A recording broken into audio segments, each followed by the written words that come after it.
వెంకటేశ్వర స్వామికి ఎవరైతే ఉపవాస దీక్ష చేస్తారో ప్రతి శనివారం ఒక్కసారి ఈ నియమాలను తెలుసుకోండి. ఎందుకంటే వెంకటేశ్వర స్వామి ఏది కోరినా సరే వరాలిచ్చే వడ్డీ కాసులవాడు. కాబట్టి వ్రతం చేసేవారు శనివారం రోజున తినే ఆహారంలో ఎట్టి పరిస్థితుల్లోనూ నూనె వాడకూడదు. పూర్తిగా నెయ్యితో తయారు చేసిన ఆహార పదార్థాలను మాత్రమే భుజించాలి. మధ్యాహ్నం ఒక్క పూట మాత్రమే భోజనం చేయాలి.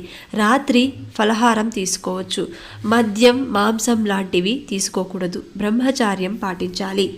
ఎవరైతే ఈ నియమాలను పాటిస్తూ 7 శనివారాల వ్రతాన్ని ఆచరిస్తారో వారి కోరిక తప్పకుండా ఫలిస్తుంది. ఇక ముడుపు ఎలా కట్టాలంటే, వ్రతం మొదలుపెట్టిన మొదటి రోజు ఒక పసుపు వస్త్రంలో 11 రూపాయలు దక్షిణ ముడుపు మూటలా కట్టి శ్రీనివాసుని పటం ముందు ఉంచి ఈ యొక్క సంకల్పం నెరవేరితే తిరుమలకు దర్శనానికి వస్తానని మొక్కుకోండి.